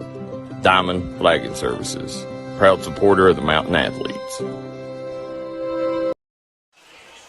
48-0, Chapmanville on top as they're set to kick off once again. Chris Kidd and Dwayne Williams with you. J.J. Pruitt, our engineer, as Spriggs will bring it across the 20, but not much further as he's going to get brought down at the 25. And again, our 3rd quarter being brought to you by Farrell & Hill Insurance, in business now for 75 years. And we want to thank them for helping us bring you the 3rd quarter here tonight. Jackson Ellison and Walker Thompson there cleaning up that kick return. Just another example of the speed on the field. I've brought that up several times, but it's good to see the hustle on special teams play, especially when the game's out of hand like this. And again, it's just been beating drum on Chapmanville's side all night long. 7 drives, 7 touchdowns. Man on the other side has 1 first down thus far in this game. As Vanover and company trying to find some positivity. Heading towards next week at this point is a little bubble screen to the outside, but once again, not a whole lot there as Chapmanville swallows it up. Yeah, Archer Altizer a little bit late getting on the field there, making the tackle immediately. Nice little bubble, little quick screen out there, and he made it immediately on the field, immediately makes the tackle. And he'll be one we'll probably see in the fourth quarter at quarterback, if not a little sooner. And I've seen some of his highlight tapes from his grandparents. Again, I was very familiar with them growing up. I played tennis with their granddaughter Cherith, and Cherith was a great tennis player. And I asked Cherith one time, I said, "How did none of your kids get into tennis?" She goes, "I don't know." She said, "Befuddles me too." But they turned out to be pretty darn good athletes nonetheless. There's a tackle in the backfield for a loss to make it 3rd and long. But yeah, Altazer's thrown a couple of really deep, tough touchdown passes in JV ball, and where he's come in relief a few times this year. Yeah, absolutely. A great athletic quarterback back there in the pocket. As you can see, he makes some defensive plays. And right there, we see Benji Atkins still in the game at this point, still cleaning up the defense. A nice tackle for loss there for Benji. So we had under 7.5 minutes to go in the third quarter. 48-0 Chapmanville. Definitely one of the more lopsided games in this series. That's been very hotly contested quite a bit, but this is just one of those years where you just see the talent gaps a little bit more so on one side than the other, as they'll hand it off on 3rd down, and not a whole lot there on that carry for Parker Sizemore, and now it's going to be 4th and long. Looked like, I can't tell if that was 66 on that. 66 David Browning on the stop. Make sure I wanted to get that correct. Big help there by the PA announcer. So great tackle there, and looking at another punt here by Man. Yeah, it looks like Mullins is going to come on and punt it away since they're stuck so deep in their own zone. So I think we might just see Altizer sooner than later. The starting offense is 7 for 7 with touchdowns. I mean, you can't ask for much better efficiency there. It's a fair catch called for, but it's going to land and take a little bit of a man hop back towards midfield. But yeah, I was like you. I think if we see Dalton, it'll be for one more possession, but if not, this might be the end of his night. It's not sure what the officials have thrown a flag on here, but they're going to step in and confer now. It's maybe a sideline warning. Very late. Yeah. But they're marching it off against Chapmanville. So I don't know if he had a legal substitution on that signal, but it'll be a 5-yard penalty against Chapmanville as they wind the clock again. It looks like we do have Dalton coming back out for this drive. Yeah, so I'd say this may be the final bit we see of most of the starters tonight for Chapmanville. Because like we said, we still got a half a quarter to go here in the third. And Chapmanville still having some work they want to try and get done. Like we said, they've scored all 7 times. They've had the ball tonight. A lot of people look at this, might say it's a situation running the score up, but football's a sport. You got to keep playing week to week. You got to stay in shape for the next week. As Dalton looks to throw, quick little throw over to Collins, and he'll make the grab, and another flag comes out. Now you start to wonder, are we starting to see some emotions come out here as they're signaling in Chapmanville's direction? Yeah, you have both sides of the coin here. You want to see how a team can handle with the lead, and you see how a team keeps fighting when they know the game's out of hand. So we just hope they keep playing good fundamental football. But this will be a 5-yard penalty, and it'll back Chapmanville up to the 40-yard line. So it'll be 1st and 15. As we said, if you're just joining us and you're seeing the clock continuing to run right now, we've reached the mercy rule here in the second half. Again, if you're up by 42 in the third quarter, it's running clock 35 in the fourth quarter if you're up, and Chapmanville has surpassed that thus far here tonight as Dalton throw over the middle, finds Bender again. Bender inside the 35 and down to the 31. What a night he's had. What a night by the freshman, and right up the hash mark. great jump off the line. He got the inside shoulder on the defender. Perfect timing by Dalton. Huge play for the Tigers. And that connection, if they keep getting this timing, and this freshman's coming in and contributing this way, is just another way that this Tiger offense can attack you. Very, very hard team to prepare for. That is just Coach Zach Belcher and offensive coordinator James Barker. They just keep finding toys in their toy box to bring out and play with week to week as they go up the middle as almost turnover on the play. And now it is a turnover as Man comes up with their first turnover. Try to get a jet sweep going with Drake Walls there. Timing was thrown off. They're trying to get other players in there. You know, probably not had a lot of reps with Dalton there on that play. Just a bad exchange by the QB and the receiver coming through there. So Man gets their first turnover, and I'm sure that's not the way they wanted to end that drive for Chapmanville because they were pitching a perfect game at this point. Yeah, that's the first stop of the game for the Hillbillies as well. So they'll take over now, 3:45 and counting in the third quarter, as we almost had a little buddy come up here into the booth with us just now. He just wanted to see what's going on the D&D broadcast. So now Vanover and company. If he wants to come hang out with us, he can. Hey, buddy, how you doing? See, we got ourselves a fan now, Dwayne. one of few. This Man will rush it off the far side. Good carry out across midfield. And that, I believe, is the largest play from scrimmage for the Hillbillies tonight. Now, you love to see that effort right there. This kid's not paying attention to the scoreboard. He's driving his legs behind would-be tacklers. Nice run. So it'll be 1st and 10 at the Chapmanville 49. This is the first time the Hillbillies have been in Chapmanville territory as well here tonight, as we go into 3 minutes to play in the third quarter. But as you said, you see Chapmanville starting to bring on some different personnel here and there now with this 48-point lead as Vanover gives it off to Spriggs. He'll rush to the outside trying to turn the corner, but he's going to step out of bounds for a minimal gain, it appears. Yeah, there's multiple substitutions in on the Tigers' defense right now, but that standard's the same. Coach Bender on the defensive side of the ball has done a great job, and I'm sure this is a great opportunity for some of these substitute players coming in, because you never know when your number's going to be called. Down the line, Chapmanville's looking for a long run in the regular season into the playoffs, so football's a game of attrition. And down the line, also, Chapmanville had an early bye this season, so you want to cross your fingers if you're a Tigers fan that doesn't catch up with them later with injuries, so you always want to have these guys ready to play, and most times they are. I told you George Barker was my coach in high school, and that's where you knew the game had gotten out of hand one way or another whenever he said 65. That was my number, in case you were curious. Great tackle in the backfield there by Sawyer Dalton. We've called his name out a few times on special teams. Gets a good jump on the line there to make a tackle at the line of scrimmage. Yes, that'll be a gain of about 1 on the carry. So it'll be 3rd and 8 as clock winds down to a minute 35 and counting. And again, the Hillbillies would love to get some points on the board here tonight. Like we said, it's been few and far between for most teams this year putting up points against the Chapmanville defense. Whether it's first string or second string, you'll take it however you can get it against this Tiger club. As Vanover gives it off. No, he keeps it instead, tries to get upfield, but Chapmanville reads it well, and that'll be for no gain.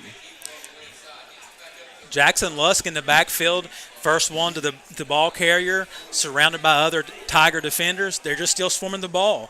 I think they take a lot of pride in those zeros up there on that scoreboard. Now it'll be 4th and 8. Yeah, we saw over in Nicholas County earlier this year, they had the shutout going until the final 2 minutes of the game where they gave up 2 late touchdowns, and you could sense it on the sidelines that they were deflated that they'd given up the goose egg. Absolutely. That's how much you could just you're right. You could visibly see it and feel it when that first touchdown scored against them. Now 4th and 8. They look like they want to go halfback pass, but it'll be a reverse instead, coming back near side, trying to find an opening, but just nowhere to go for Parker Sizemore. What a play there by Cooper Perry, another sophomore. We've talked about that class. What a play. He's playing back there in the safety position. You talk about having to keep your discipline there. He follows along to one side, back to his right. Not only did he make the tackle there, he took on the lead blocker there and then slid off and made a tackle. Great play by Cooper Perry, making the most of his opportunity there. And that will bring us to the end of the third quarter as it's all Chapmanville here tonight, leading at 48-0. As as we'll be back after this as you're watching high school football action here on the D&D Sports Network.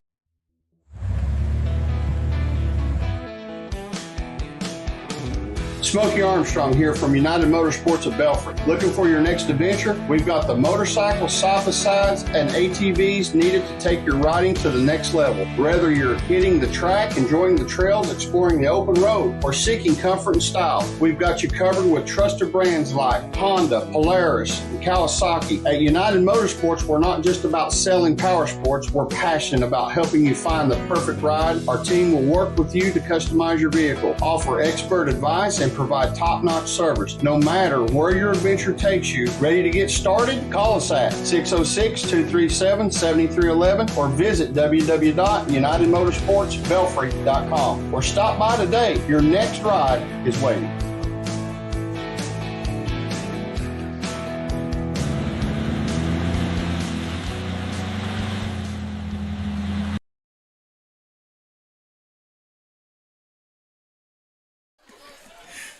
Start of quarter number 4 here from Barker Stadium in Chapmanville, West Virginia. Chris Kidd and Dwayne Williams with you. J.J. Pruitt, our engineer, as Chapmanville takes over on downs. And now go to the ground here to start the fourth quarter. See the handoff there by Archer Altizer.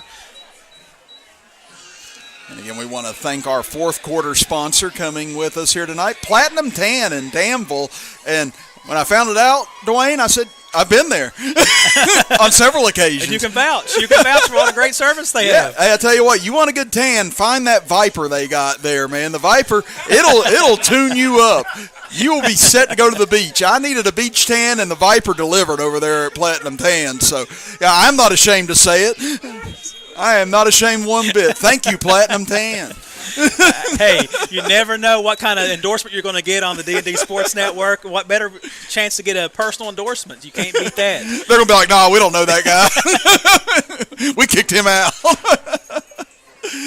Oh, but they do. They have a great establishment over there. So, yeah, go check them out. It's 3rd and 3 now for Chapmanville. Back-to-back running plays there. Handoff from Archer Altizer to Drake Walls, bringing up 3rd and short.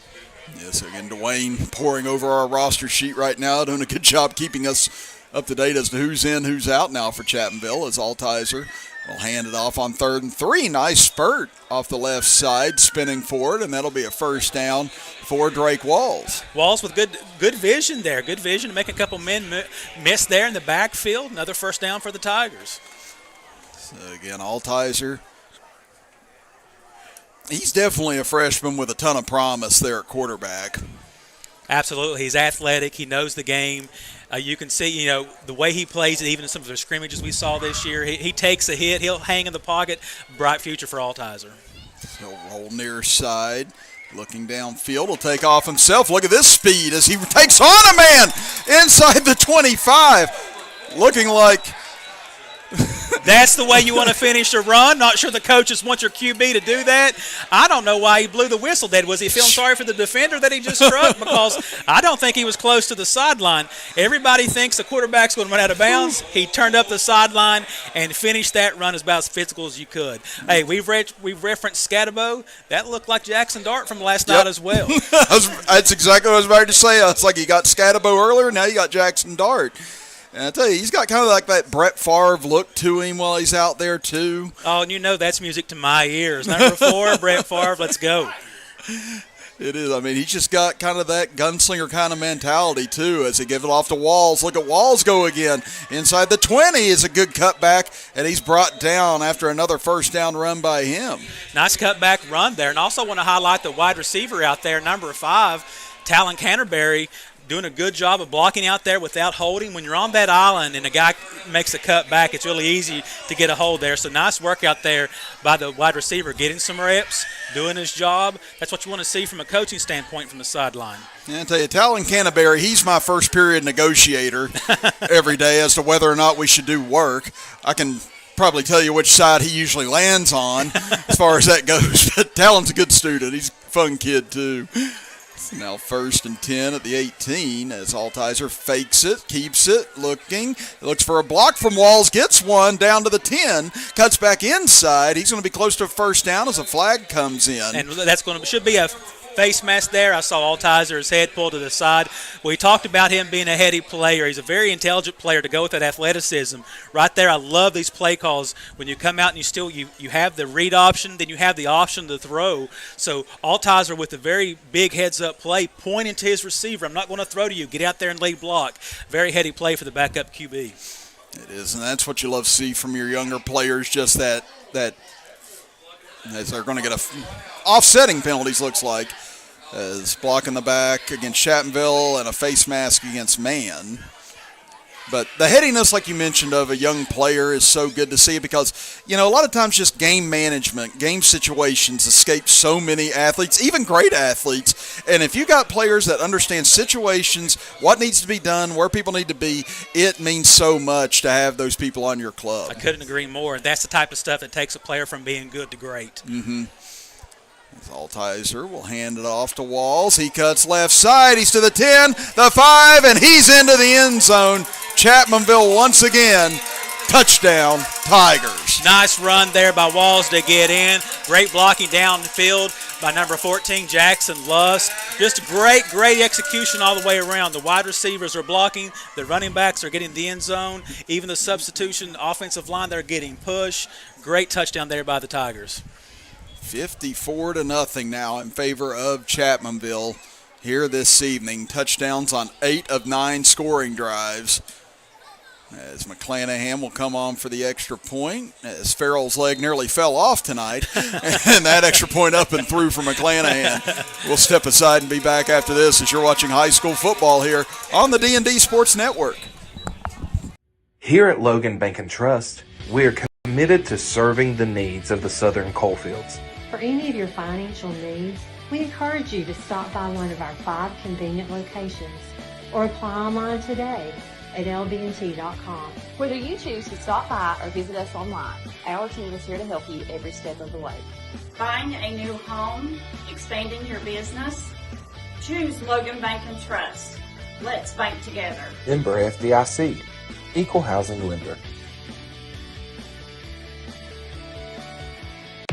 Getting ready for sports means protecting those eyes. Up to 90% of sport-related eye injuries can be prevented with proper eye protection. White Eye Care knows this and is committed to providing the best protective sportswear for your child's eyes. As a proud sponsor of our community sports programs, we want to see our kids protected, from the little ones up to the big leagues. Our huge selection of eyewear makes finding that perfect pair easy. So win big this season. Call White Eye Care in Logan for an appointment today.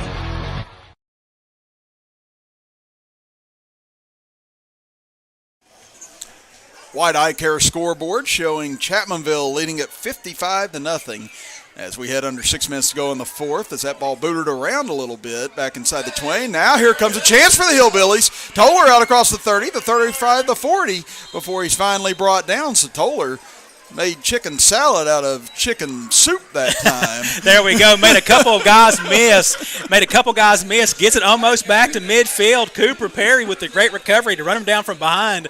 I'm not sure if he doesn't make that play. He's off to the races there to the end zone. Well, at least a couple people up here seem to like that joke. We still got the FCC out there. We got to watch it. I don't think that covers streaming. Let it fly. That's clock running here, 4:20 and so to play. Yeah, again, I still want to be employed after today, so I haven't wanted to step off that cliff yet. We talked about the teams have to be focused during these types of games. It's very, very tough for us sometimes to throw in some humor that you might like, you might not, but we'll try to stay focused for you. No promises. Yeah, no promises. Now, as Man brings in a few of their substitutes and another big hit laid out near midfield that time. The Cooper Perry again coming up with his nose in the action. He's been everywhere since he's been on the field. Number 14, Jackson Lusk, chasing it down from behind, so a big impact at midfield, second and short. This is Zach Sansom on that carry. That's 55-0. Again, Chapmanville, we believe, is in Wayne next week. Again, we'll let you know if we'll be there or not, depending on what we're capable or not capable or allowed to do. Noah Vance entering the game. As now go under center on 2nd and 2. They'll hand it off near side. Once again, good penetration by Chapmanville, as that'll be for no gain on the carry. Like number 16, Evan Strange, way to come up there, take on the block there at defensive end. He's got the body and size to be there. So it's always good to see some of these guys get reps because, they have that build. They have that determination. You want to see them get some live action. So keep it on the ground here. Nice rush off the left side by Sampson, as he'll pick up the first down, it appears, and move the chains. Looked like 72. Wyatt Sizzler there on the tackle. Again, we want to thank our fourth quarter sponsor, my girls over at Platinum Tan, helping getting things done. Personally endorsed. Personally endorsed. Very good. Very good. I can vouch for it. Again, go see that Viper, man. I'm telling you. You will come out looking like you just stepped off Myrtle Beach. 1st and 10 at the 47. Yeah, sound like I'm vouching for a free package over there at Platinum Tan right now. It's a couple yards off the left end for the Hillbillies. So we're under 2 minutes. Noah Vance just entered the game in there on the tackle. Multiple substitutions here by the Tigers. You love to see it. And again, now they go to 6-0, Dwayne. This will drop man to 2-5, but you look at the rest of their schedule. You got Wayne, who's not been up to snuff as much this year. You got Logan team that could be undefeated going in there as well. A Mingo Central team that could be undefeated, and then St. Albans close the year. So this is going to be a tough stretch down the road here for the Tigers if they want to try and get to 10-0 and cement a playoff berth. Absolutely, Chris. I mean, this is shaping up to be a historical season for the Tigers here. What better way to finish out the last quarter of the season? If you happen to face one of your biggest rivals, the Logan Wildcats, and you're both undefeated, there's a chance you might meet another local rival, the D&D Bowl, maybe they should call it with. Mingo Central. It'd be so fantastic to see both those teams being undefeated. I'm really holding out hope that both those teams stay undefeated. I want to see those matchups. I agree. Can you imagine Logan and Chapmanville undefeated in football? Wow. Going up against each other. Middleburg Island will be blowing up on that Friday evening if we get undefeated on both sides. And not only that, county championship would be at stake too, possibly. Yeah, you can't get much bigger when it comes to rivalry game in this area for sure. Nice tackle there by Marion Corbett. Nice run there by the Hillbilly offense. I apologize I didn't catch the number. Yeah, it looked to be number 35 on that carry, Austin Vance, freshman.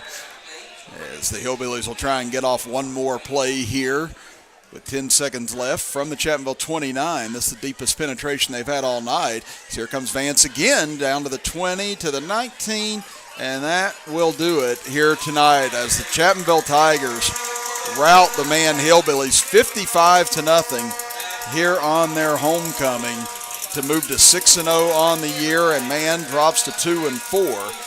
As we want to also thank tonight our sponsors: Rebound Physical Therapy, Thornhill Auto Outlet, Welcome Home Floral and Gifts, Mountaineer Gun and Tackle, Southern Gypsy, L&A Lawn Care, Giovanni's of Danville, Fire Pit, Blessings and Blooms, Williamson Auto Sales, White Eye Care, Bronze Beauty, PT12, Trend Services, Stereo Video Unlimited, Hill Chiropractic, Farrell and Hill Insurance Company, our third quarter sponsor, and our fourth quarter sponsor, Platinum Tan. And it's time now for our last sponsor of the evening, Dwayne. It's time for our Tug Valley Wellness Center Player of the Game. And there's a lot to choose from tonight.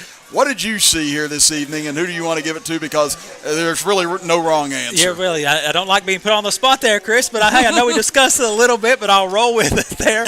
You got Preston Kovac with did he have 3 touchdowns? Yes, sir. You have Dakota Dalton tossing around couple touchdowns tonight, looking good. You had the freshman Easton Bender that caught 2, but you got to look at the defensive side as well. You got a shutout versus a county rival. If I have to go offense, I'm going to say Kovac, but I think we should highlight the defense for this game. First and foremost, we called his name a lot, Joshua Porter. I think he followed up. I don't know the statistics, but I'm just trying to think here who we called out had an impact. He and Jeremy Collins, I think, on the defensive side of the ball. I think that's a good choice as well. Like we said, there was no wrong answer to that question, so I completely agree with you for our Tug Valley Wellness Center Player of the Game here tonight. Well, again, it's been a fun evening here tonight. Chapmanville gets to celebrate their homecoming tomorrow.